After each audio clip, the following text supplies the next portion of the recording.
stream paintball like Evan. Bro, dude, Yeah. I'm fucking obsessed with that game. You could fucking talk shit, dude. That shit's fun. We need to get, bro. We need to get fucking fives and start running. When they come out with that rank play, dude, it's if we can get five guys serious about playing rank play on there, we can fucking crush people, and it's so fucking fun. And there's so much tactics to it. Ugh.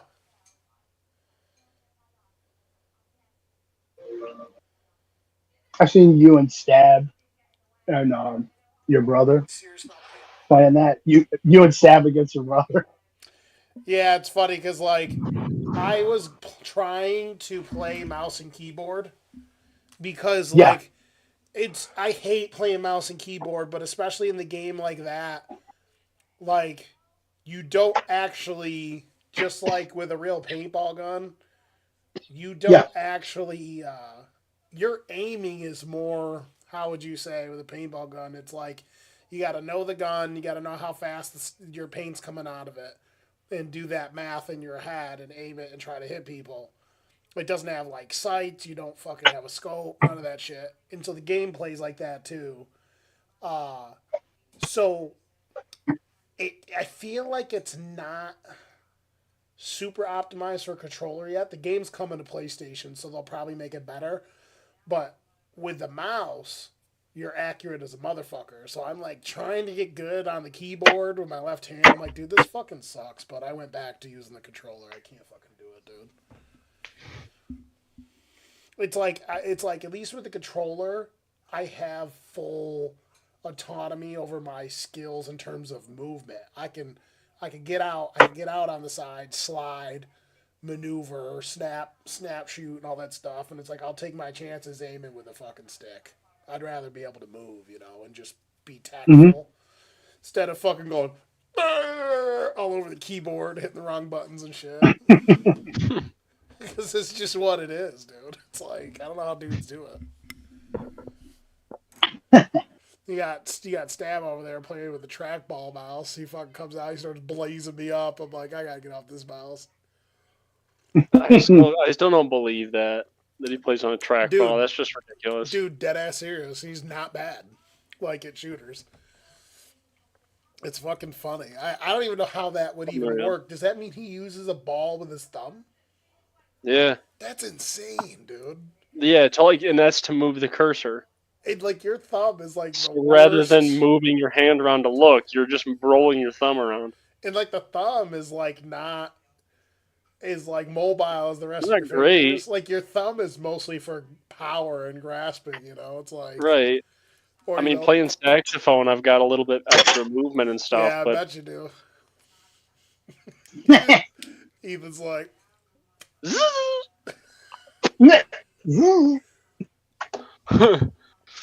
alrighty, just to let you know, Tom, we are live right now. Okay, We're cool. waiting for Chad to get in here. Chad, let's So go. let's see what Ethan's got going over here with this Chad Henney. Wait for I yeah. haven't even dropped my settler yet. Chad Henne. Chad Henney. That's funny. Me personally, I Nice. Chad like shows the up, six fog of pack of war fiddleheads. being like the tiles and stuff. I like that That's cool. because the closer you get, the higher up these tiles raise, and then it becomes visible. And like the resources are. It's so different. It makes it hard to compare it like to the other games. I mean, for me at least, because I've only played 6. Hmm. But the UI is like I don't know. It's growing on me a little bit the more I play, but it's I bet it's definitely growing on you. weird. Oh, for real, for real. And rather than tribal villages, there's like a bunch of different kinds of other improvements on the tiles that give you bonuses. See, here's the thing. Every now and then, a game will look good, and then like one mechanic will just mess it up. First off, I'm saying this live on my podcast. I don't give a shit. I'm not trying to play as all these random quote unquote female rulers that never ruled anything. That's number one. But they are redefining what it means to be a leader, Evan. Listen. Get woke. This is the woke society. Listen, I love Harriet Tubman as much as the next person, Dude, but like she didn't lead anything, and like it's like she wasn't like a fucking leader of a country. hear me out. Wait until you play the Tub in Greece. OP. You cannot beat her. Harriet Tubman, what the fuck what is her special power? Oh man, hold on. I could save. I think there's people out there that really think the Underground Railroad was an actual railroad. It's not. I love how Ian Todd's laughing. It's not. The second thing is how it swaps your, what are they called? Your people throughout the ages. Like no, it makes you change to a whole different civ, right? No. So I don't know if it glitched my first time, but the save that because I haven't gotten to the modern age yet, because it takes like 2 hours per era or per age, at least. So it was like 200 turns almost for the first age. Bro, and listen. It finally went. Yo, Harriet Tubman ain't playing around. Lantern, a guiding light. A migrant appears in the capital whenever you complete an espionage action without being detected. Let's go, dude. You don't get that until you get her to level 2. Oh, okay. It's what's her diplomatic, 100% influence. 100% influence. Yep. Dude, let me tell you something. What do you know about? But you can also listen. What do you know about Catcher Freeman?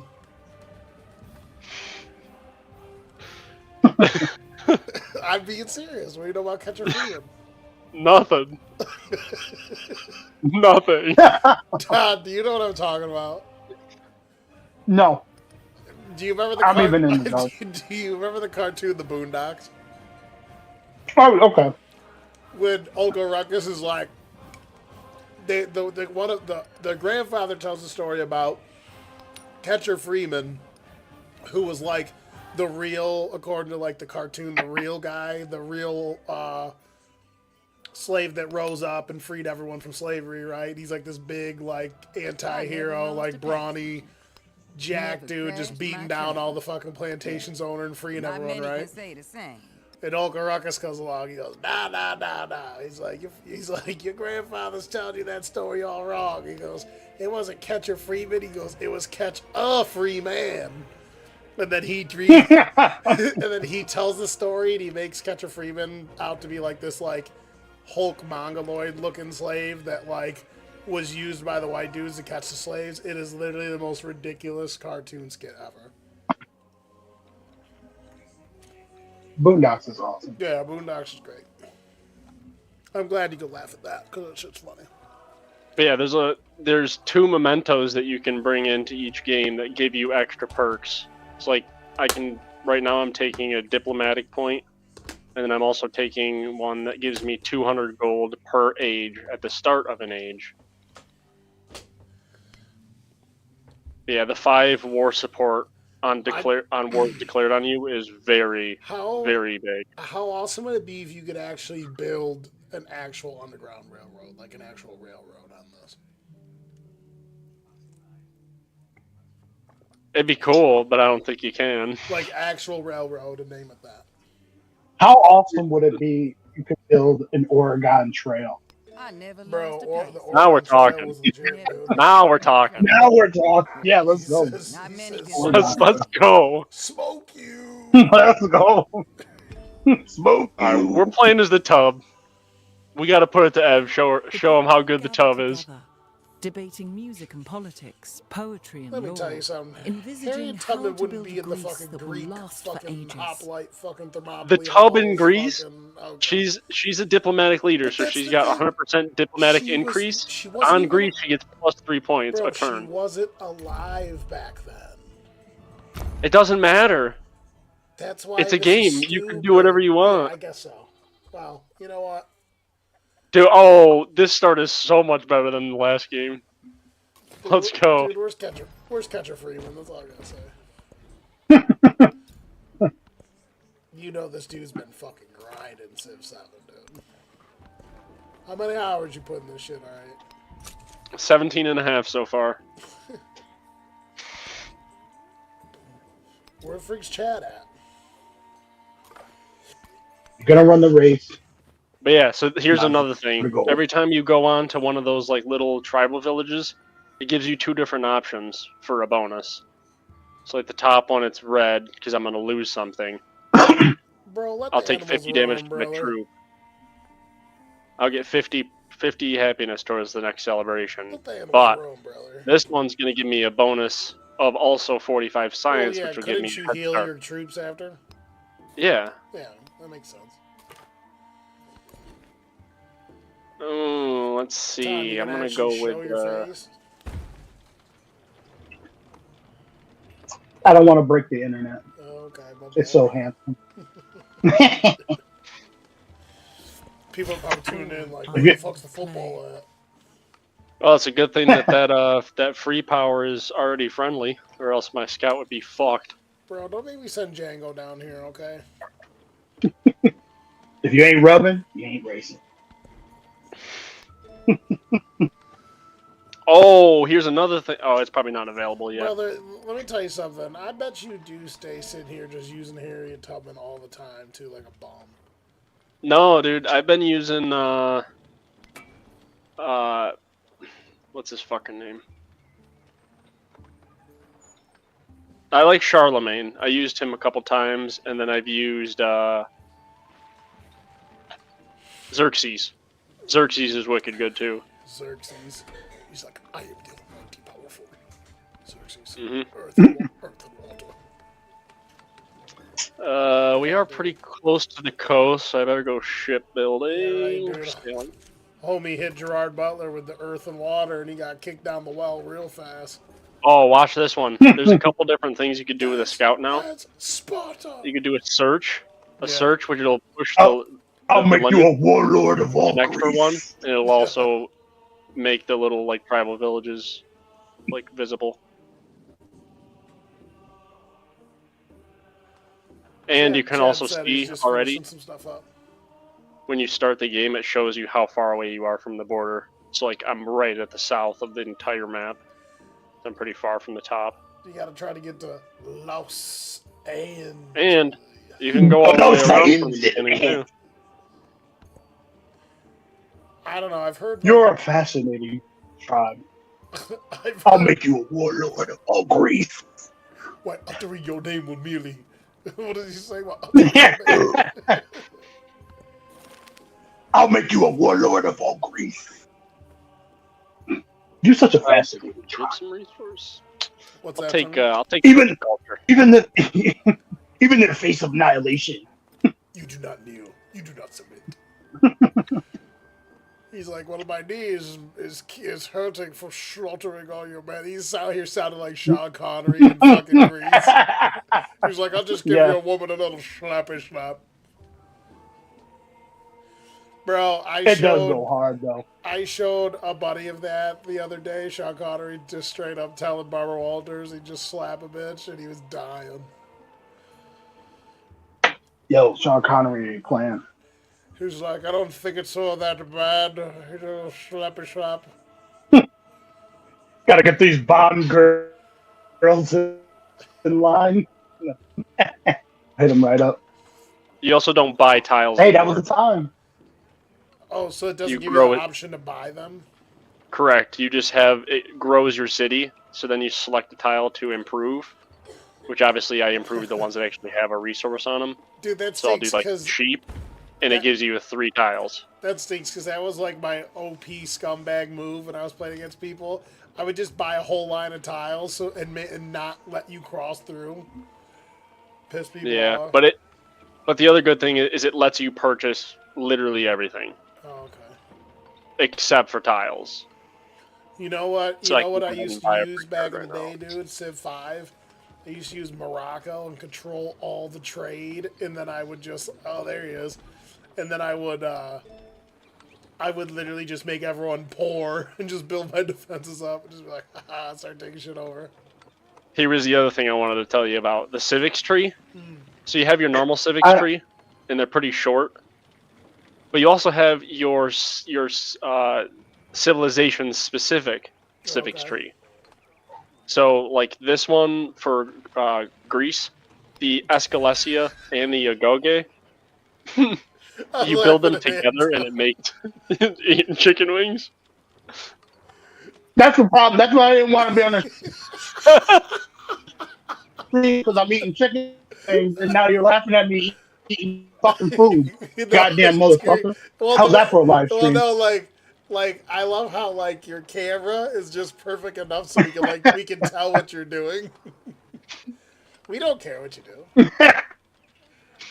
I'm just happy We to don't see care what you. you I'm do, just but That's what I'm happy. seriously, saying. you're I'm like, I'm wings just right happy now. to see you. We don't see you I that turn much on the now. so you so you so the booger so the booger eaters can see me eating chicken wings. I Yeah, mean, what the fuck is going on here? yeah, right. That's why I had it off. I'm like, Yo, no one wants to see me eating you're like my one big of. tusk on the fucking screen. Listen, you're one of Yo, chopping the fandom. You're one of the fans' favorite guests. What are you talking about? chicken wing. No, I'm saying you're the That's a people bunch love of you. bullshit. Did you have come on my podcast? The only person that's come on my channel and on my podcast more than you is Kyle.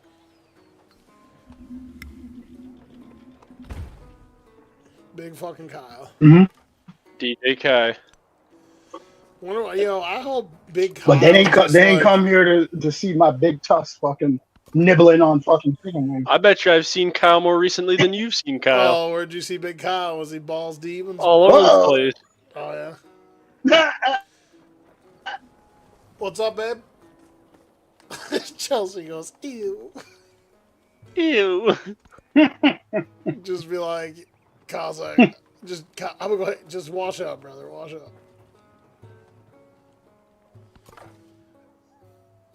That was funnier at the after party for my wedding. I was telling my friend like as a joke, I was like, Kyle gets good feet rubs, and he was getting all embarrassed. She's like, oh really? I'm like, yeah, I'm like best feet rubs in the game.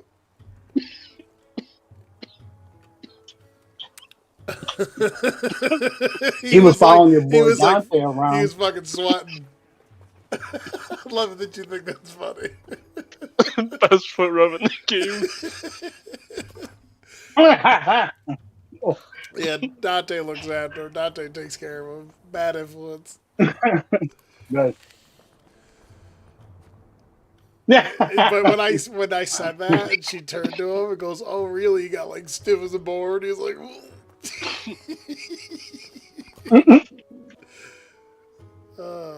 dude, he just killed me with his like fucking shit not tucked all the way in, bro. I was fucking dying. That's the homie. Bro, he was, dude, let me tell you something. All you gotta do is encourage someone, to just get out of their shell. It probably 8 out of 10 times they become a menace. And that's what Kyle did. I got Kyle to talk to his first couple girls in college, and then he just fucking went off the rails, and he just was talking to everybody. Like when he goes, I think I'm gonna make a Tinder. I was like, cool. So he makes a Tinder, and he's just in chicks' DMs saying the most ridiculous shit on Tinder. I'm trying to tear it up. No, like, he started a whole conversation with this woman, like it was going good. At the very end, he goes, listen to her. Like, I see the messages. He goes, I'm just looking for a girl that's trying to do things and all this shit to her. And she was like, what? She stopped talking to him. That's great. He goes, excuse me? He's like, I'm just looking for a woman who's trying to do some things. You know what I'm saying? All this shit. And she's like, no. I'm not sure. I'm not sure at all. Let's cut the chit chat and get down to the chase. He's like, What you about to do for me? he's like, ladies, you can never be first, but you can always be next. Woo! Look at these gators on there. He's I'm like, really Look at all blocked these off. ladies in here. Right now. let me tell you something, Tony Blanchard. I am 3 ladies every night. Ric Flair. Oh man. Oh, man. Dude, Where- dude, that's funny when he starts like Oh, talking man. like low register. He's like, "Cause I'm the best man, the best looking man. Oh man, certified beef product." No, he goes, Certified American beef product.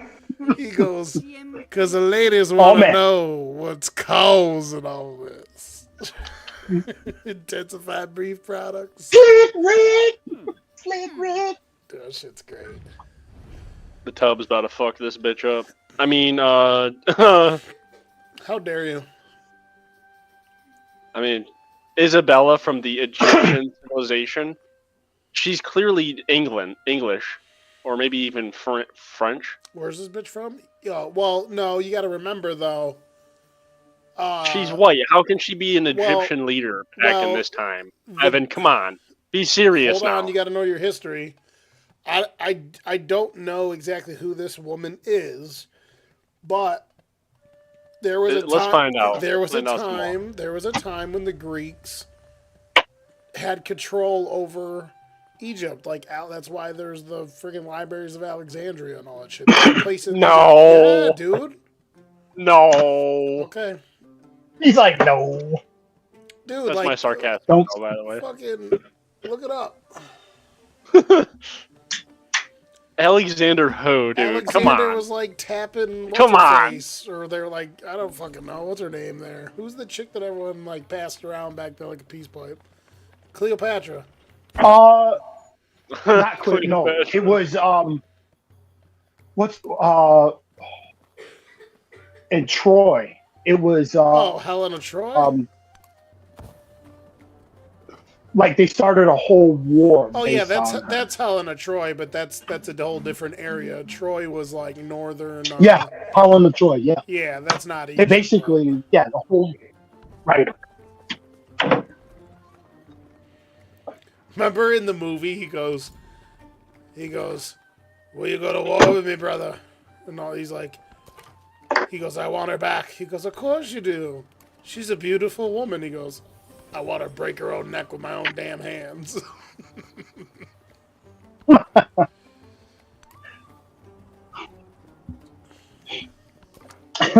Talk about male misogyny. Huh? That shit's great.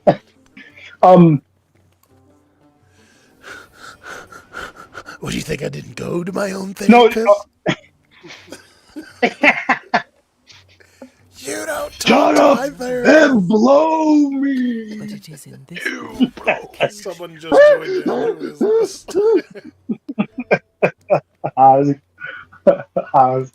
What's going on? Oh, it's Kegels, dude. Let me see that. Let me see that face, dude. Yeah, let me get all set up. Hold on, let me sit down. Oh, he's actually gonna join us. What an animal. There he is. That's a Dang, cipher dude. sore eyes right there, dude. How's everybody doing? I don't know. Ask Ton how he's doing. Good. That sweet Ton, where'd you ass. go, dog? Just had his Turn your birthday, camera off? dude. There he is. There he is. Yeah. Well, again, I keep saying like I'm eating chicken wings. Like it looks weird. I mean, I know I have nice white teeth, but no one wants me to. Yo, Ton, how funny was the WWE Universe shit that I made? That was pretty good. It was pretty funny. Keegan, I don't think Keegan's seen it yet, but I do- me, Anton, and Adam were watching my WWE Universe, and we were dying laughing. I made all of us in a WWE Universe. I saw you stream it, but I didn't get a chance to watch it. Yeah, dude, it's ridiculous. We're waiting for Chad so we can start, and I am live, but we're watching Yeah, it's Ethan pretty- plays Civilization 7. He's out here rolling around with Harriet Tubman, and there's no underground railroad to be built. Ain't that a bitch?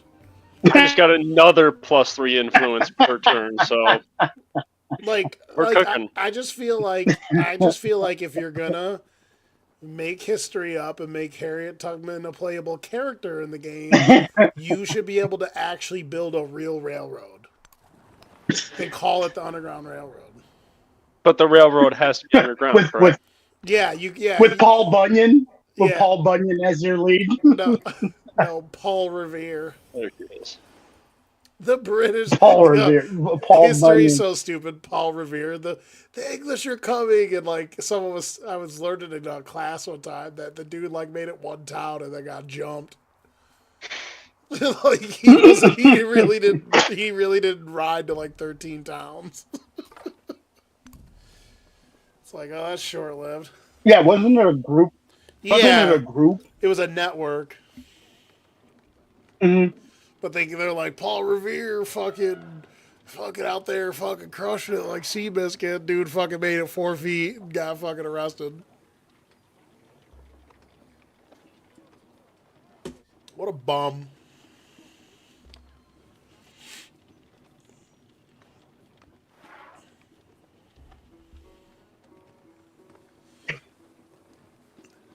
You know what, Ethan? I don't really even think you're good at All this right, two game. more chickens.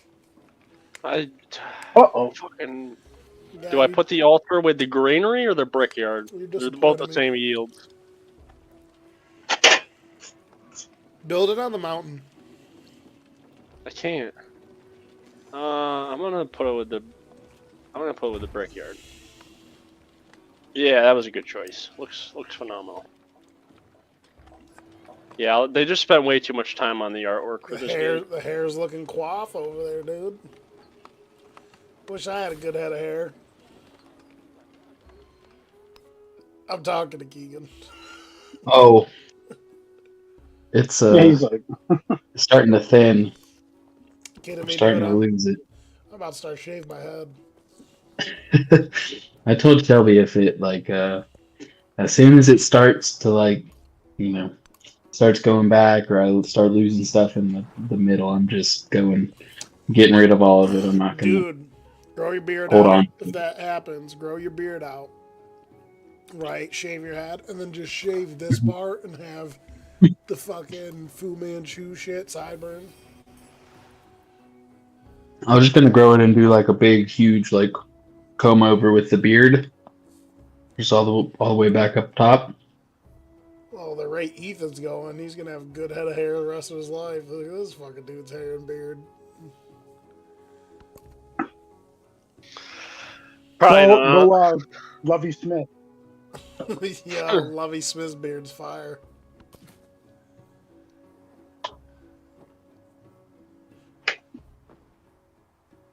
But yeah, once chat gets on, I'll ask and everyone their opinions on the Super Bowl and shit, and see what you guys will have to I didn't think watch about any it. of it. Yeah, and then we could talk a little bit about we're heading into the off season. We could talk about kind of like our teams and what we need and shit like that, and the draft coming up and a little bit of that because we haven't done one of these in a little while. I want to get everyone on, just talk a little football and get back into the swing of things. The off season's great.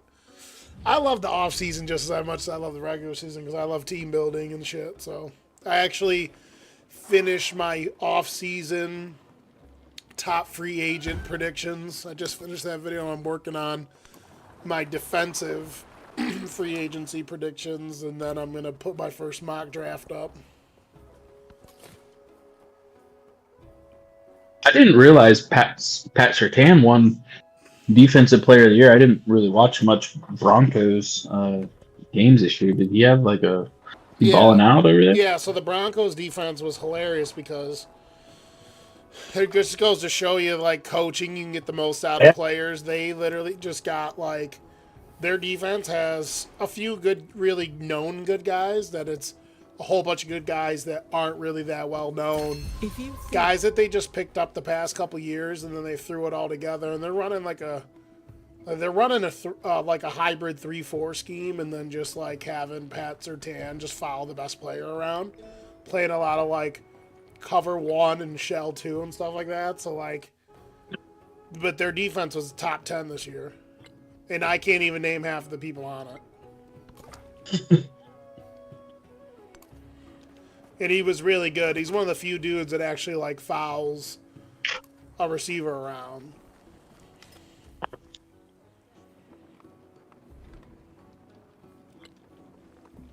Well, I know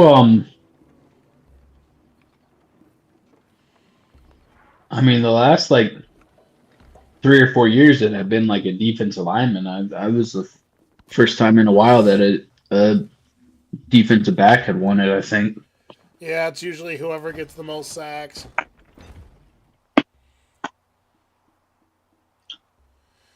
Which, got to get Winter out here and ask Winter. He'll tell you it's all about the sacks, dude. Get as many sacks as you can. So their defense has just got a lot of good guys, and they're just well coached. So they There's picked Chad. they picked up that dude from the Jets, John Franklin Myers, who was really good for them. They got this Mhm. new dude, Jonathan Cooper, who was really good off the edge. They have Cody Barton and Alex Singleton at linebacker, Nick Benito off the edge, Patrick Surtain, Riley Moss. They got a bunch of guys that some of them you don't know, but they just gelled really well and played really really good together. Their new Yeah. safeties, PJ Locke and Brandon Jones, played well. What up, Chad? Well, Let's pop him. no, not much. Kids are all showered and dressed for bed. Your guy on my WWE universe is gonna be he's in line to fight for the Cruiserweight Championship next. What do you got to say about that, dude? I mean, pretty nice. Chad's Hopefully, Chad's guy literally looks just like him, and it fucking kills me. Soon as Adam Cena, he started fucking win it, rolling. Adam was literally in tears laughing when I was streaming that. He's like, I gotta buy this shit. He's like, I could sit here and watch this shit all night. He was the first. All right, well, we're a bunch of us are here. We're talking about we're gonna go do a little round table, talk about the fucking Super Bowl. We'll go with just going around round table and seeing what you guys thought about the game itself and things of that nature, and talk about both teams, pros, cons, what they did good well, what they didn't do well. And then after we talk about the game itself, we can start talking a little bit about the offseason, maybe talk specific free agents, and maybe just talk about our teams individually and talk about what we think they need and who they need to drop. And Tits, I know you don't watch football, but you can butt in whenever you want. It's whatever, dude. Whatever, dude. Chad, you can go first. What were your thoughts about the Super Bowl last night? It got off to a really shitty start for Kansas City. I have a different take that a lot of people probably have on the Super Bowl, because the box score, in a few different ways, doesn't tell the whole story of the game, in my opinion. And I thought this game sucked. But what do you think, Chad? I don't know. It was kind of a lame, one-sided game the whole time, which kind of makes it less fun in a sense. But it was still fun to see KC get their ass beat 34-0. Not the first 11 possessions not getting past the 50-yard line. Crazy. Pat Mahomes making all the mistakes. It's not like it was other players dropping the ball or tipping the ball up. He clearly threw the ball right to Cooper DeJean, and he did a pick six, which is crazy, on his birthday. But He's besides the white boy plays football. That's what I said. The only good white QB TV there is out there. Pick six, but no. I don't know. I just think if it wasn't for me just rooting so badly against the Chiefs and being so happy they're doing bad, that it definitely would have been super boring. Whereas all one sided, it's most of those Monday Night Football games or Thursday Night Football games this year. There were so many ones that were just blowouts. So you're you could turn it off by the third quarter and be okay, I know what's going to happen, kind of. Gotcha. But still, overall, was definitely garbage time at the end for KC. Not garbage time, but they're gonna try to the end of the Super Bowl. Can't just give up. So, And maybe Xavier. what's that, Chad? they made Xavier Worthy look like he was a monster on the field the whole game. Bro, I had a buddy laughing because I can't stand Xavier Worthy. Like, to me, he's just going to be like a role player wide receiver in this league. Like, he had that one play to the boundary where they ran the little, like, flush, like, flat route to him. And the dude can't break tackles. He's, like, built like a 14-year-old girl. And when he scored that touchdown, I was messaging a buddy, and I'm, like, pretending to be him, like, post-game, like, I was doing it for all the girls around the world out there so they could show, so I could show them that, you know, they have the strength to be all the things they can be and all this stuff. Because, like, dude, he's so tiny. Not Also, only is he side note, tiny, but he's like 4 pounds. he kind of when I never really saw his face until like that interview. He kind of looked like a sophomore, like junior, like a female like basketball player with the small hair and the like small face features and everything. I'm like, you look like a child. Like at the end of the day, they could have made some movement if they wanted a wide receiver bad. Like, could you imagine if the Chiefs would have gotten Brian Thomas Jr.? How good their passing attack would have been. But just like the Bengals made the mistake, like, listen, Xavier Worthy, he's played well as rookie. I'm not fucking knocking on him. But there's just limitations to that game. And he doesn't get open the way a dude who runs a fucking 3.8 or whatever the fuck he runs. People think you should get open if you run that fast. He doesn't separate and get open the way you would think, and it's because he's not the best route runner. So there's a reason why he's on end arounds and screen plays and all that bullshit. But what'd you think about it, Tom? What'd you think about the game? So, like, I think I kind of, so, you bring up a good point with the kind of like those kind of like throwback, like wide receiver like boundary plays that are like behind the line of scrimmage or to the running back. Both of the teams are kind of doing that kind of same thing early in the game. And it made it for like as you were saying, a really kind of dull game in the beginning. Like they were going to that, and like, you know, the Chiefs were going to the Worthy and all that other stuff.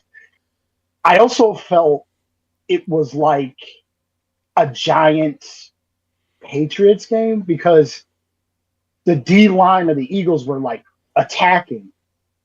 And what happened to Brady when that happened? He was getting rid of the ball early, not getting it into his spots. He wasn't getting to his spots. And you saw that. Like, he throws that ball to to Kelsey early in the game. They're in their, you know, they're backed into, you know, their own half of the field. Like, basically, like what the 5-yard line or whatever. And they get the 4 and out because he throws it away from Kelsey. The pressure, it reminded me of like the Brady, like Giants bringing the pressure.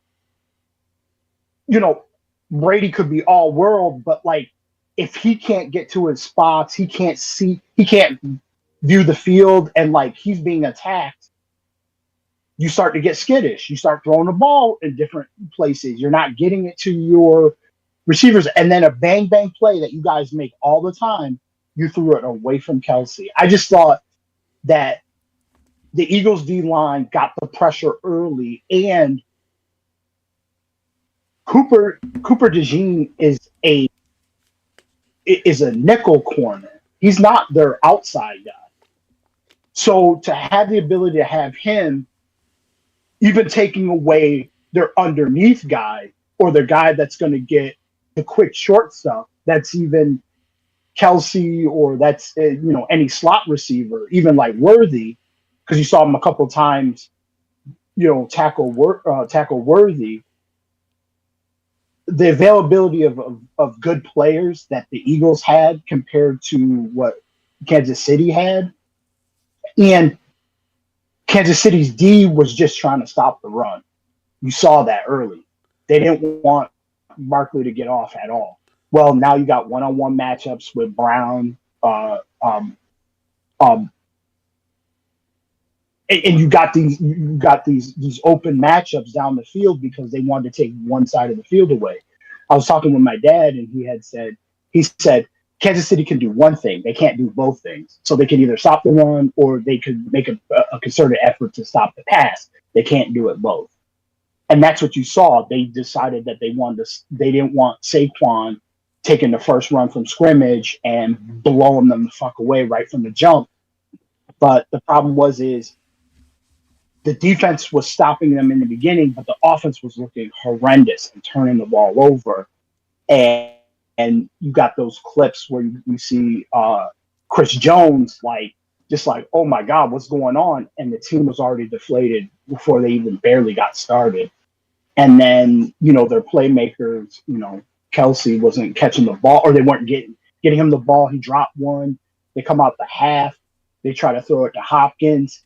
He drops one. But if you really look at it from the back view, it was a little bit away from him. So it wasn't and he was wide open.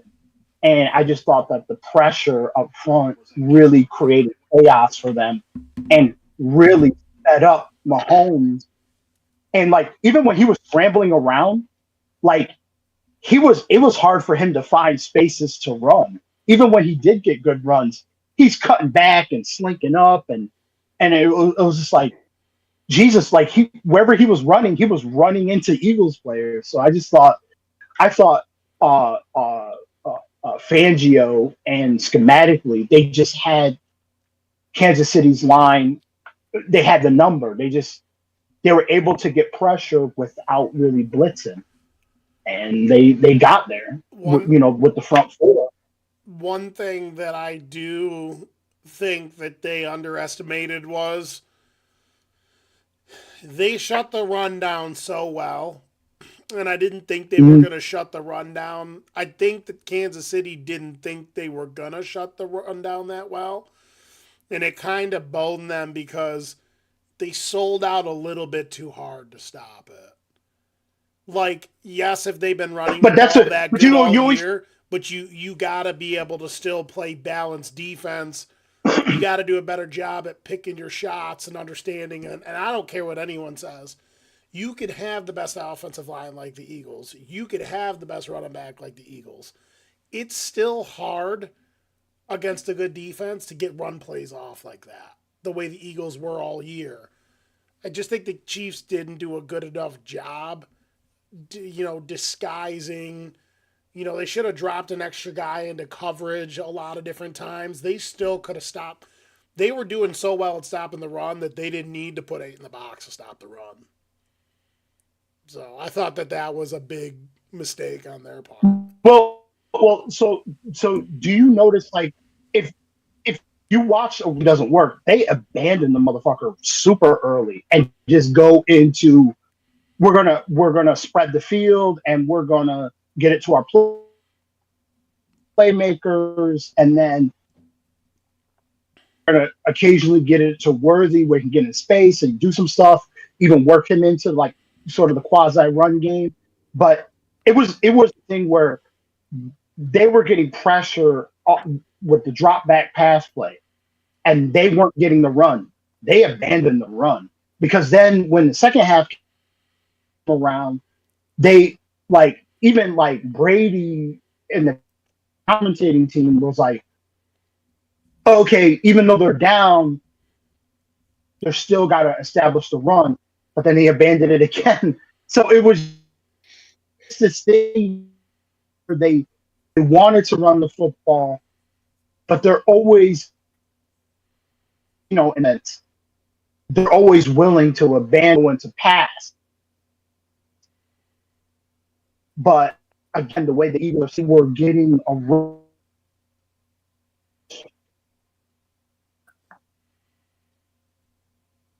they weren't necessary. And they were able to hold their players on the back end and Mahomes up and trying to look, and the pressure was there. And he was already trying to scramble or didn't have to send so many people. Also, you got quality corners back there that can cover that it's not just one corner, one lockdown corner. You got 3 or 4 good corners. You can cover the slot. and allow the playmakers up front to make plays. And I just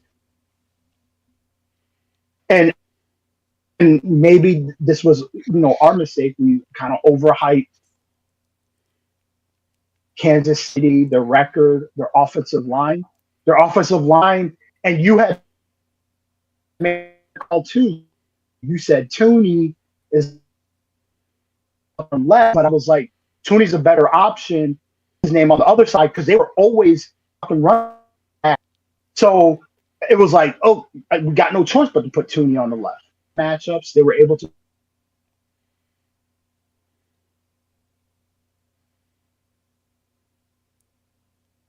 I think we're having some technical difficulties. You guys seeing what I'm seeing? I just see like he's got one bar. Can you hear us, Tom? What happened? You're like cutting in and out. Can you hear us? Oh yeah, I can hear you guys now. Yeah, I took off my my video screen because I think a big like issue. it was kind of like I think a big portion of that, what we were talking about earlier, uh is I really think that the fact that Jalen Hurts established his actual legs and rushed for 80 yards was the catalyst that really opened the whole entire thing up. And I say this all the time. If your quarterback is capable of running effectively, it really makes it so it's 11 on 11 football. And personally, when your quarterback can be accurate in the short areas of the field and run the football, throw on the run, it's a game changer. Once Hurts started getting out and running and using his feet to pick up first downs, that's when I knew that they were fucking toast because they were selling out so hard to try to stop the run when it was ended up being Hurts that killed them really with the feet, and that set up a lot of the plays that they ended up throwing, downfield. And I'm surprised they weren't prepared for that. It's like when the quarterback can run, you can't let him beat you. What do you think, Ig? again. Oh, what were you gonna say, Tom? Yeah, good.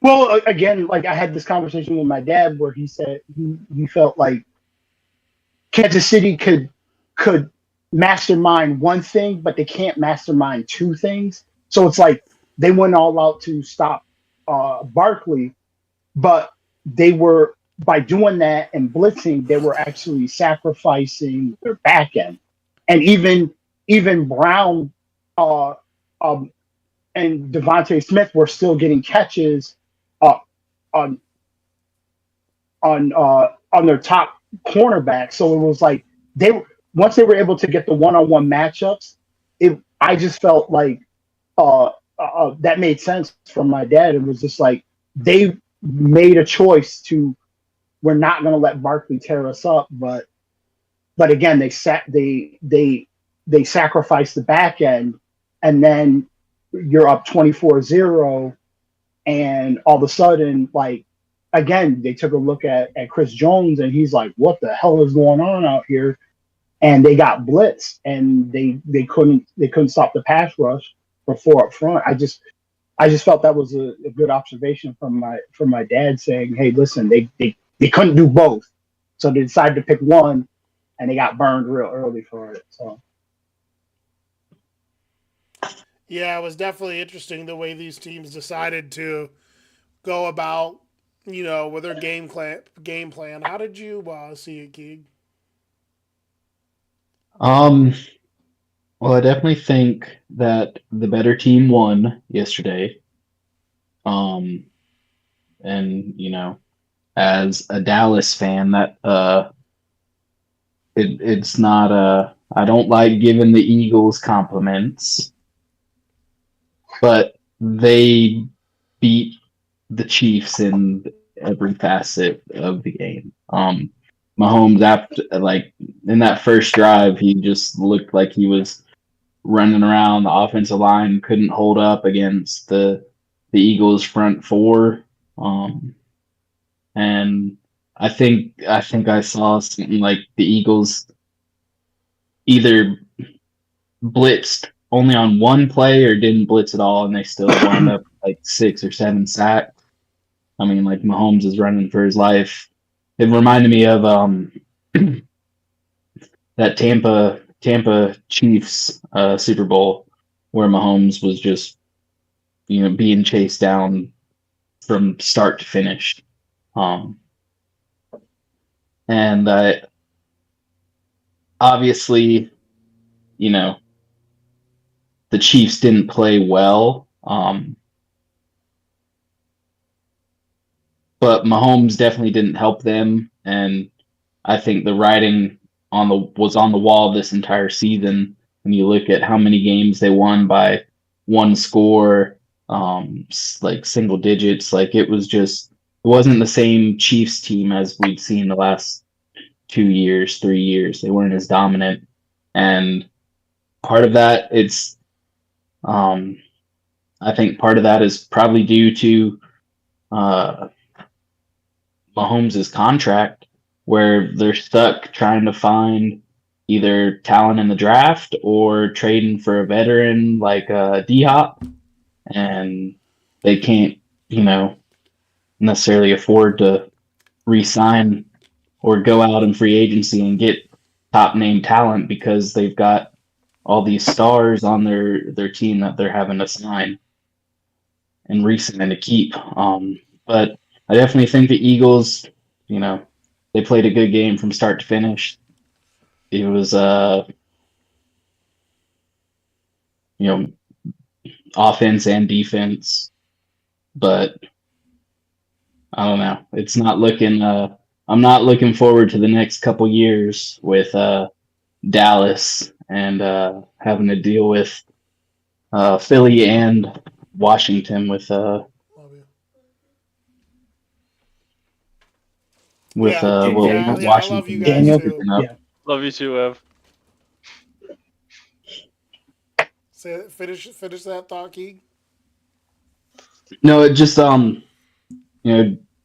Daniels with Washington and all the weapons and everything that the Eagles have. It's going to be a tough couple years with for my team trying to get through. Well, you gotta remember the though, NFC. as a wise young man says, I believe in windows. And the Eagles are lucky they got that one because that team's got so much talent they can't pay it all. That team's gonna look different next year Yeah, and I mean, and the year I after think that. So they're I was lucky they got watching that one. I was watching one of the talk shows today, and they were talking about how, like, I think it was Colin Cowherd. Um, the Eagles have the best running back in the league, the best offensive line in the league. They've got one of the top, three defenses in the league, and so for like me personally, I don't necessarily view Hurts as a top five quarterback in the league, but he doesn't have to do much when he has all those weapons. He has all that support from the defense, and it's just Yeah, they have to play a certain way for them. Now, the argument that works against us though is, and we can get into this because I don't know how you guys feel about this. Is a player elite if he plays really well in like a couple big games?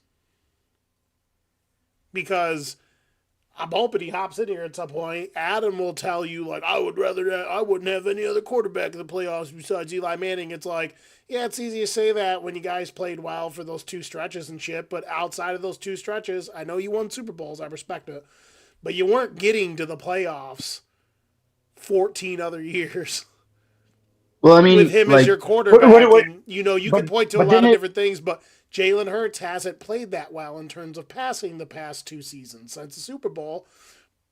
He didn't play. He didn't play as well as he played in that first Super Bowl. He balled out in that first Super Bowl, but he didn't make too many But I, mistakes. He hit the wide open guys. He ran the ball really well, and he played well. We have to listen to insufferable Eagles fans try to act like Jalen Hurts is like you got to put him up there top shelf, and he's just really. It's hard. It sucks to say it after he played so well in the Super Bowl, but that Eagles team needs to play a certain way with the players that they have, a certain style of football, he's not a world beater unto himself. He loses enough What's this? pieces, he's going to struggle bad. It's the same I- thing with like the Niners and Purdy. Like Yeah, I agree. Purdy had all those weapons and everything his first couple years, and that definitely helped make him appear to be a better quarterback.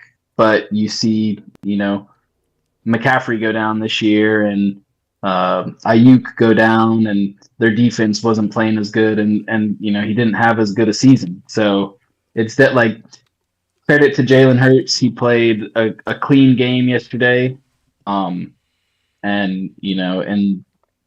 this Super Bowl and the Super Bowl 2 years ago, he played well and had put up good numbers, but I still don't view him as like a top 5 quarterback in the league. And Yeah, I could be wrong, and but Were you going to time's say gonna. something, Tom? Yeah, like I heard someone say this about like Eli Manning, which was he had Hall of Fame moments. He wasn't a Hall of Fame player. So it's like he played well in the big moments, but like when you look at him in totality, it's like, okay, we can't view him as a Hall of Fame player, and that's why he didn't get in on the first one. He might still get in, but this is probably Jalen Hurts. But I think the real negative with Jalen Hurts is like, hearing it from other people. He does certain things well. He doesn't do everything well. So like outside of all the coordinators and all the head coaches, like eventually you have to kind of gear the offense to what he does well. And to me, I think like when you have to do certain things to cater to a quarterback, It's not worth $55 million. I don't know. Yeah. That's not an elite quarterback to me. Like you have to have everything has to be going well for him to play well. And I would say another thing. You notice how like even though they were winning, how like they were still they still were like, oh, Jalen Hurts this, and he's having a problem with Brown and this, and then even Devontae Smith is saying something and da da da da. And it's like, yeah, because he's not perfect. You know what I mean? He's not your prototypical. Like, and a blessing to them, they get Saquon, and Saquon with their offensive line fix a ton of problems. And also he's elite, so then it could take pressure off of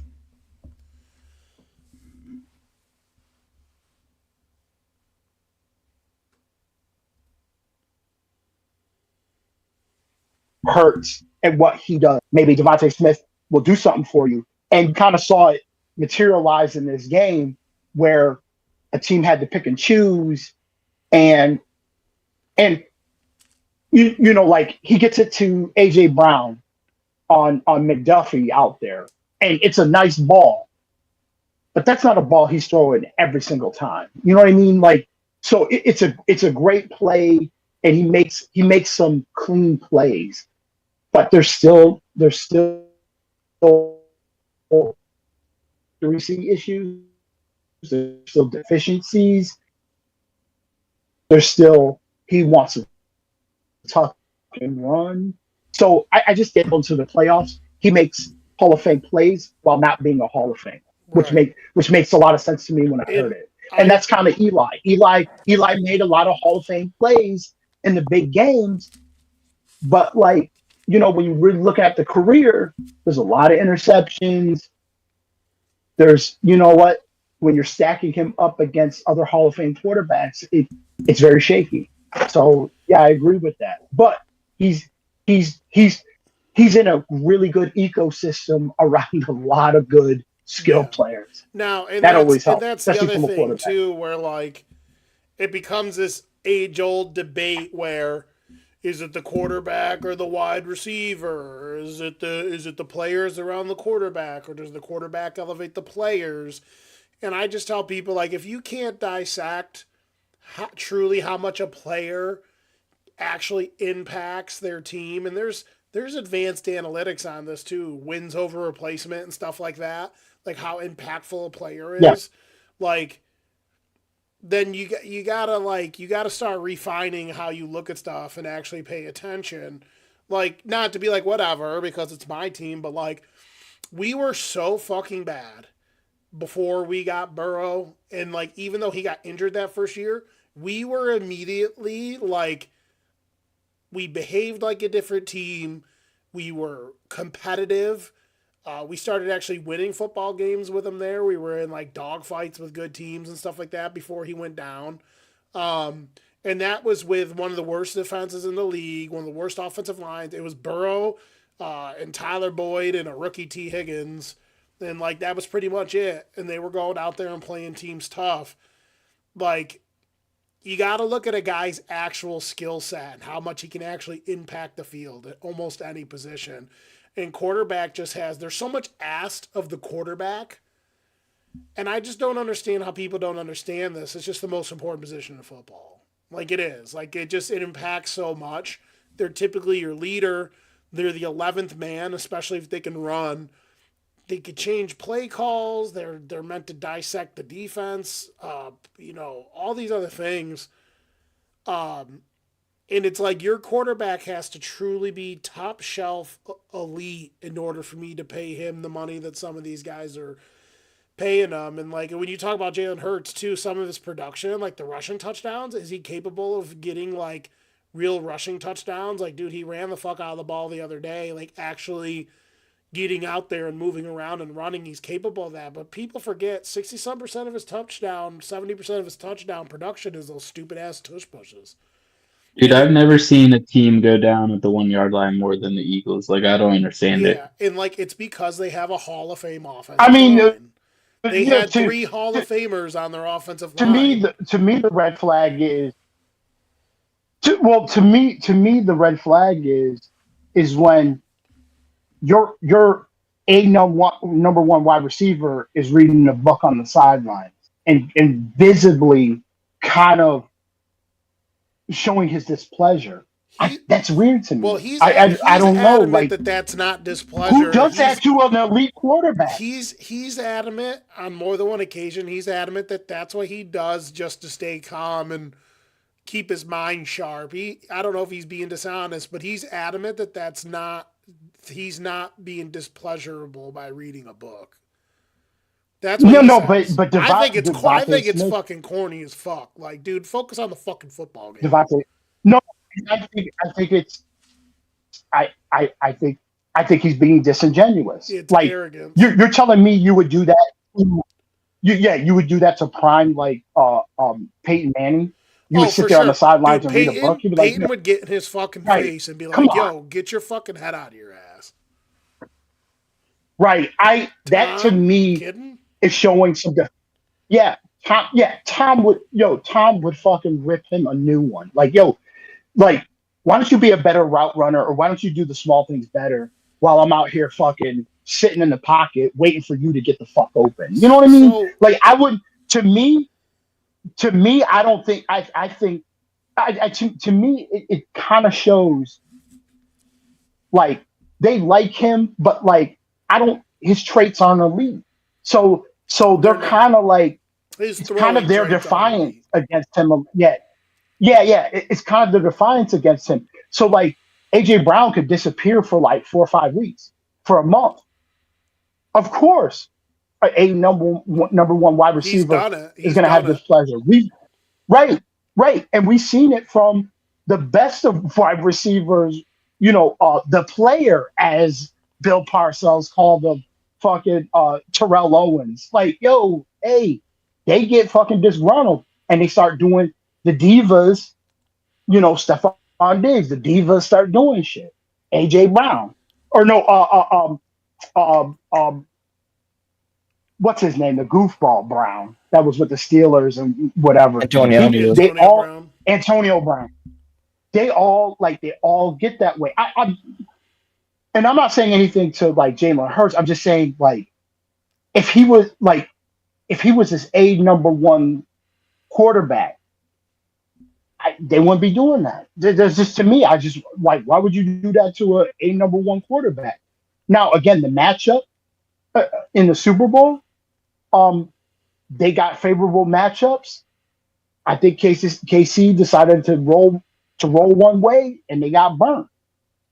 And the turnovers killed them early. But that's I'm just saying, like, I just don't think me personally, I don't think he's elite. I think he gets into the big games, and like someone else had said, he could. It looks like he's making all these great plays, but he's got elite guys on the outside. He does, but He's I got will say guys this. around him. I did text Adam, though. I will say this about Jalen Hurts. He rises to the occasion mentally. Like, he doesn't get rattled. He does what's asked of him. He plays tough. In my opinion, what typically, in most instances, what separates dudes that are pretty good from guys that are great is the head. Right? The ability to dissect defenses, make fast reads, make a decision, get the ball out quick, not be scared, and understand that it doesn't really matter if it's fucking snowing in fucking Arrowhead and the game's on the line. It's still just another rep, that type of stuff. What's good about Jalen Hurts is he has all that shit. But in terms of, like, yeah, the pure arm talent and the consistency with the arm talent, it's not there. Like, even the years between now in the last Super Bowl, before they got Barkley, he was regressing in terms of, like, their passing, and, like, nothing really was changing. Like, they still had a great offensive line. But wait, they still had great weapons. Like, how are you actually regressing each year throughout the regular season as a passer? I don't get that. But the last one that they had lost, he actually played an exceptional he game. Crushed it. But he played well. I thought he just lost. Well. I thought he played well in this one too. Right, but here's my thing. We always go through the regular season. They always go through the regular season questioning what he is as a quarterback. The whole fucking season. And again, he has flashes. He has these moments. But to me, those are moments. That's not an elite quarterback. Because are you when guys they're shocked he got paid questioning, like that? No, because everyone, if you have as a quarterback, you show some ability, you get your team, like, think about it. If Sam Darnold would have got Minnesota to the NFC Championship game or to the Super Bowl, that motherfucker getting paid. I mean, like, Minnesota's paying him because they have no recourse. I'm just saying, like, when he's the quarterback of a team that gets to the Super Bowl, like, the team's almost kind of hamstrung. It's like, yeah, you can say all these deficiencies, but, like, it's not like run-of-the-mill quarterbacks are taking their teams to the Super Bowl and multiple times. So you kind of, like, it's like, don't tell people that, because you ask people, they'll tell you any quarterback could fucking win 15 games and take you to the chip, dude. All I need, listen. Right. I need to get Adam in here, dude. I wonder what he's doing. No, I'm just saying, consistently, like, you're talking Mahomes, you're talking Jalen Hurts, multiple trips to the Super Bowl, Tom Brady in recent history. There's only a few of them. Yeah. There's only a few. Right, but now, remember, we're going right. But I'm saying as you go back, it's the same. It's the same dudes typically. Right, it's the same dudes. At least in it or winning it, so it matters. Right. So from a front office perspective, it's like you would get killed from a front office. Remember, this is why front offices stick with a quarterback too long and they get dumped and the coach gets dumped, is because, like, it's really about the play of the quarterback.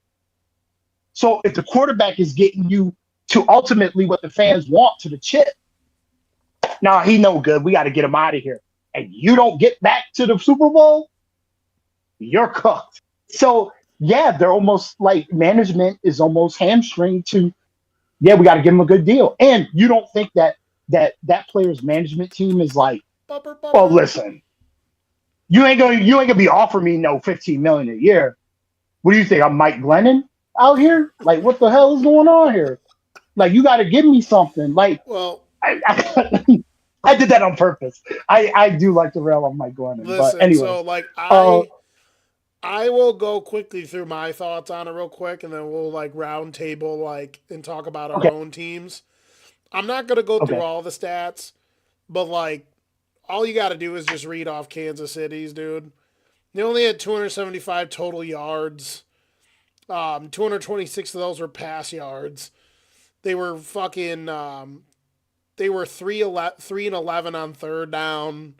They only had 49 plays. They took fucking 6 sacks.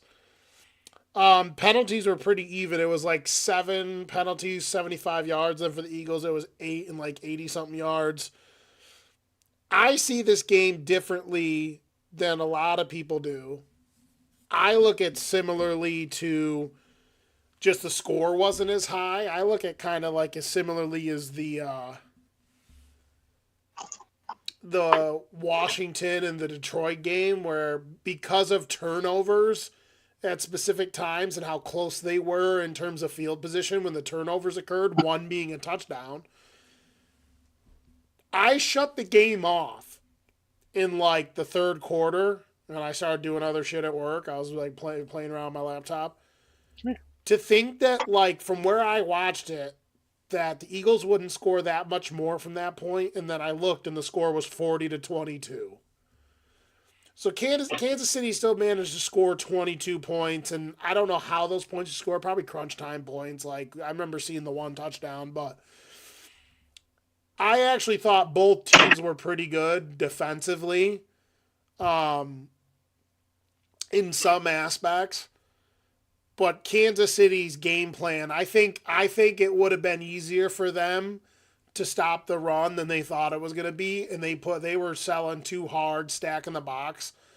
They could have used a little mm, more coverages to try to stop these dudes from running wide open.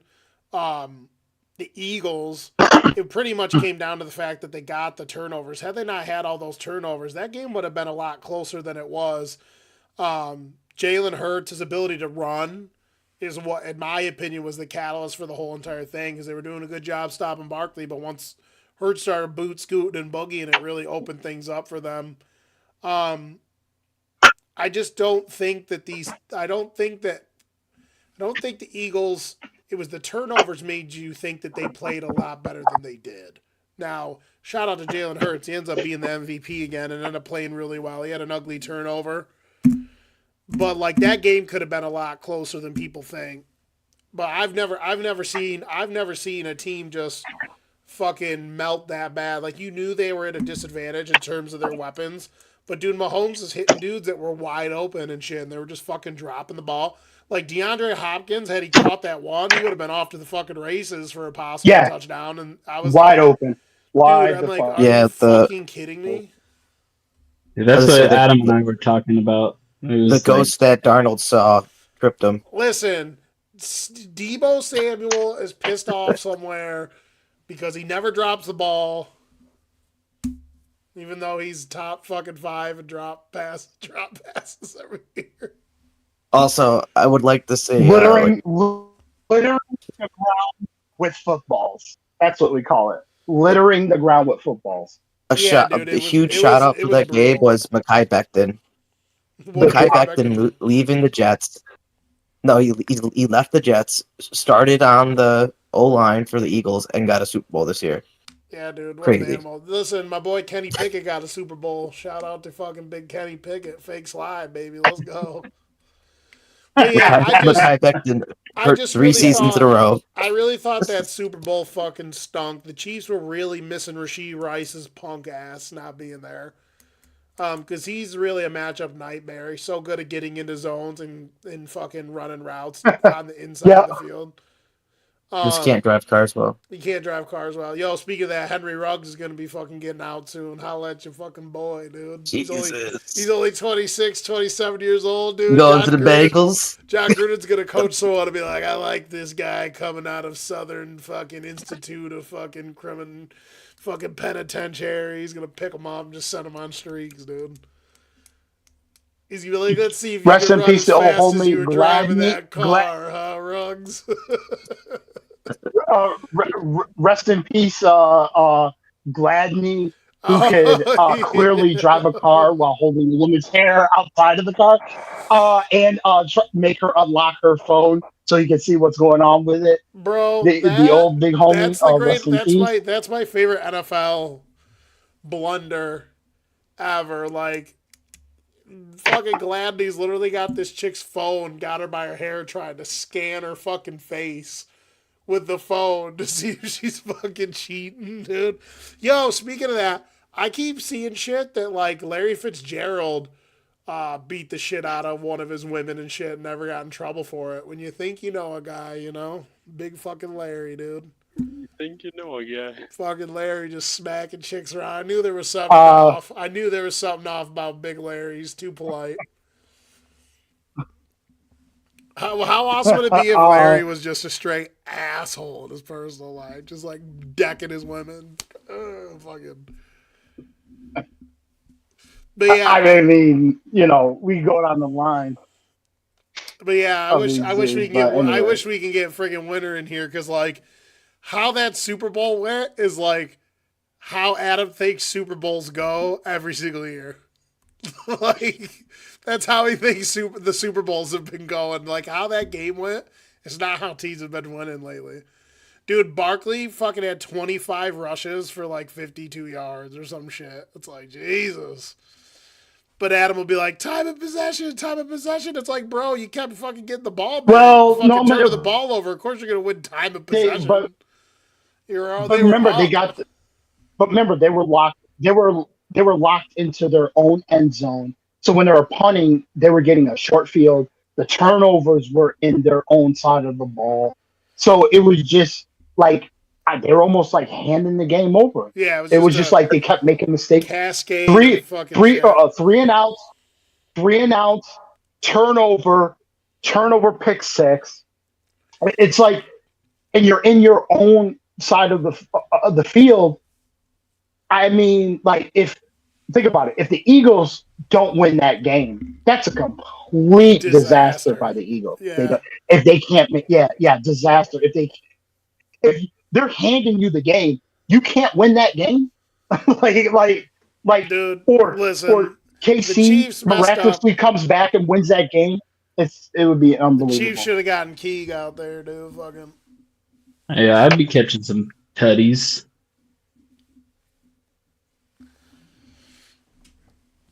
But yeah, I still think it's crazy. All they need is a good long snapper. Yeah, all they need is another defense. I just thought it was nuts that whole game. Mahomes wasn't playing good, barely at all. Like especially in the beginning, it was horrible, and like no one's like saying anything negative about the play. I'm like, come on. I'm waiting. Any other quarterback out there? Sorry, they'd be just destroying him. He was missing, dude. How could you make that pass? But I just think he dropped that right behind the receiver. That should have been right in front of him instead.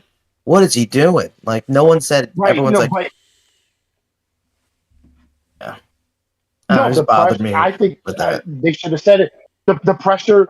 It was like because obviously the guy commentating should have known. It was like, oh, this is what the Giants did to me. They made me scared. That's Mahomes out there. He was scared. He was getting dropped every time he dropped back and then when he was really dropping back for like the 3rd and 17s and all that stuff, this dude couldn't do nothing. Everywhere he ran, there was an Eagles player there waiting for him. And it was just like the offensive line just was not cohesive. It was just shambles. And they were playing Joe Tooney at left tackle. They abandoned it. Well, and what they say, I mean, there were 2 poor options there at both the tackle spots. It was just bad. It was just so bad. Well, so I think I was watching. You're good, Chad. I was watching something with like Shady McCoy was on there, and he's like, like good quarterbacks elite quarterbacks when they're like getting pressure and they know the pressure's coming, like he's telling like the running backs, hey, make sure you like check him a little bit on the way out, like make sure you kind of like disrupt him a little bit on the way out or do this on the way out, and like he was like he's watching that and he goes, I didn't see a single type of communication coming from Mahomes to say, hey, make sure you rub like kind of like distract, like get that guy out there a little bit more, or give me a little bit extra second or two, or I mean, he wasn't like managing the people around him well either. I didn't see any like changes at the line or to be fair, anything like that. they weren't blitzing.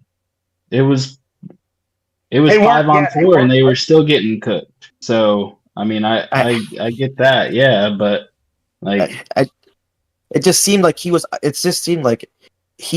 like the elite self. Like he was playing like an average quarterback that was getting pressured. Like they always say, if you're elite, you make up the difference when your line can't. Like you make up the difference when the team in front of you is failing. So, You make plays happen. He wasn't making plays happen. yeah, dude, I don't know. I'm just saying, it was that's what they always say about every other quarterback. It just really looked like it's hard when you really look at that team. They just rolled into this game with like a lot of deficiencies in specific areas, right? They had to play Joe Tooney at left tackle because they had too many injuries on the offensive. And this is not excuses. This is just fucking the reality. Too many injuries on the offensive line. They forced to play Tooney at left tackle, who's not a left tackle. I like some of their DBs, but their corners in particular can't deal with like the physicality of like Goddard and fucking their wide receivers. AJ Brown. that's AJ what I'm Brown saying. was catching AJ Brown, whatever he like, wanted. Yeah. The way their injury profile ended up being, and the fact that they didn't have Rashee Rice, it really made it so like they had to play in a balanced attack to win, and they really just couldn't do any of it. And then on top of that, you turn the ball 3 times against a team that has that much talent. The team's stacked. They have Hall of Famers on their offensive line. Their front seven's one of the best in the league. You got Zach Bond, who was like a fucking afterthought over in fucking, New Orleans, and now he's like, doing his best fucking Ray Lewis impression and shit. You got the fucking Great White Hope, Cooper DeJean out here fucking blanketing dudes and returning touchdowns and kicks and shit. Like, it was just a team that was fledgling to a degree, playing a team that was just so talented. And it's like the Eagles team right now is talented enough to a point where like the level that Jalen Hurts is capable of playing just makes them even that better. At least in these big games. But yeah, like that game had there not been the turnovers, that game probably could have been a lot closer for a little bit and been a better game. But the turnover factors. It's fun. That shit's cool. But let's talk about the offseason a little bit and like the direction of our teams are heading. I guess we'll do this like in terms of like whose teams won the most. So Dallas won how many games, Keeg? Like 6. Well, poor 6 guy. or 7. You can go first. How do you feel about the offseason? And if you guys need references to free agents, I have the thing I can pull up that shows the top 100 free agents coming in, but I know a lot of them off the top of my head, so I mean, we could parse all that out because I was making content earlier. How do you feel about your Cowboys coming into the offseason? Last year, you lost a lot of shit. Like, your big swaths of your team got stripped down, and then you had to play this season, So what do you think? I think we have to pay Parsons this year. And we all know that Jerry Jones likes to fucking delay, and wants a big, show of everything.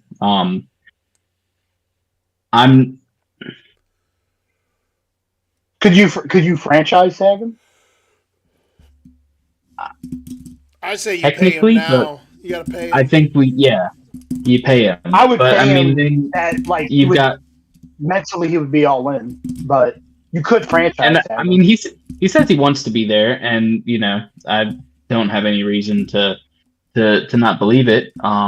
But they just paid Dak, they just paid CD, they've got Parsons that they have to pay too. That's gonna be, you know, minimum 50% of your salary cap right there. But I'll talk about the coach first. Schottenheimer,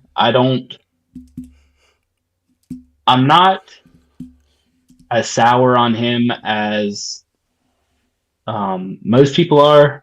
He's been in with Dallas for a while. Him and Dak seem to have a good repertoire together. So I'm intrigued by what they're going to be able to do together. And looking at what Schottenheimer said in his press conferences, he said, a lot of motion, a lot of uh, not just a lot of like motion and design plays like that, taking the defensive eyes and moving them around. So I think that's something that Dallas has missed the last like couple seasons. There just hasn't been. They've kind of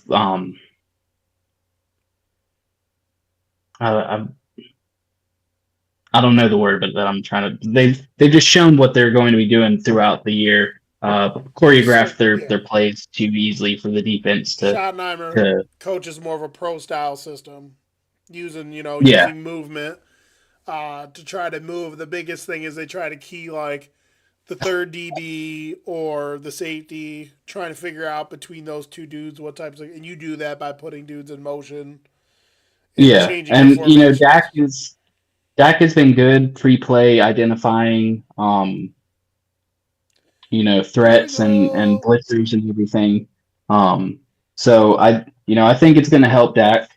But free agent wise, I don't know. I know they've got Rico Dowdle is a free agent. And I think he had a decent year this past year.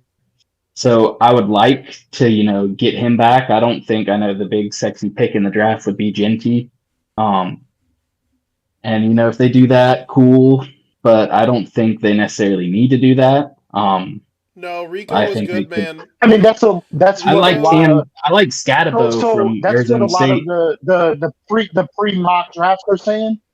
But do you feel like, okay, if you got that player, you wouldn't be mad. But what player would you be looking, Hold on one or sec. what position would you be looking Hold more on one forward sec. for I've Dallas been to go doing my after mock and get? drafts. Yeah. I've been doing my mock drafts, and let me tell you something. There's 3 running backs that, in terms of their production and their potential in this draft, that you can get in the second round. Dylan Sampson's really good. Keldon Johnson, Amarian Hampton, dudes like Scattaboo. I think if Scattaboo's got to prove that he's a really good pass catcher in this league because he doesn't have breakaway speed. Scattaboo, I'd be surprised I if think they Scattaboo runs a could get him 4.5. in the third. No, Right. he's a monster. He's a monster. He's a monster, Listen, but he's breaking not. tackles Yeah, always he's not. translates to the league, and that's what Scattaboo does. Is he Right. catches the ball and breaks tackles. But listen. Let me tell you something. I think Keldon Johnson and Dylan Sampson out of Tennessee, and I think both of those guys can be really good NFL running backs. And you already got Yeah. listen, you already got a good one. You got Rico Dowdle, who surprised everyone. He almost had 1,100 yards, 4.6 yards a carry. Didn't get in the end zone all that much, but he caught 39 passes, 250 yards. He had 3 receiving, so he had 5 total touchdowns. You could have, you wanted a little more, but that's you could get him at, how old is he? 26, dude. You could get him on a short, cheap deal for 2 or 3 years, and then draft another running back in the second or third round. Yeah, You don't get the running backs in the first round, dude. You don't do that shit. answering your question, Anton, I would like them to get a receiver. I think they pick at 11. That's 12, where, something like that. I want them to get like that's where Luther that's where I Burden. feel like they should make a move, get a wide receiver. I mean, the draft, someone next and to again, CD, like what Evan's saying, the draft is loaded with running backs and D linemen. D linemen and running backs are plentiful in this draft, and Yeah. there's quite a few of them. You get a running back later in the draft. The only problem I have with that is there's a couple interior defensive linemen in the top of draft are super fucking good. So if I was Dallas, I'd consider getting one of those guys. But you are right; they could get a wide receiver, then flip around and get a D tackle. But personally, I think you should do it the other way around. I think there's good Yeah. talent at wide receiver in the second or third round. Mhm. You got to get one of those fucking pluggers up front, dude. You got to get like If Norman one of Watt those, or yeah, Tyke because I mean Williams. they're gonna be dealing with Saquon. For he's there. What he signed a 3-year deal? Was that what it was? I think it was the 3-year deal. So I mean they've got to deal with Saquon for at least 2 more years. So yeah, plug someone to plug up the middle if they can get like a defensive lineman, one of the top ones in the draft. With their pick, I say go for it. If they're all gone, I think Luther Burden would be a good pick. There's another receiver. I'm drawing a blank. There's another receiver that's going to be in Emeka that area. Ogbuka. There's Golden out of Texas. One out of Yeah, Oregon. the Ohio He's super State small. guy. Yeah. He's really good. Yep. So Smith. if Man, they're there's something there, wrong I with my say fucking go for it. screen, dude. The dream scenario and What's his name? Number 4 there at Ohio State. dream scenario for I off-season move is Myles Garrett trade, but that's not happening. They'd have to give up, 2 firsts. There's And too much capital. I mean, I don't. yeah.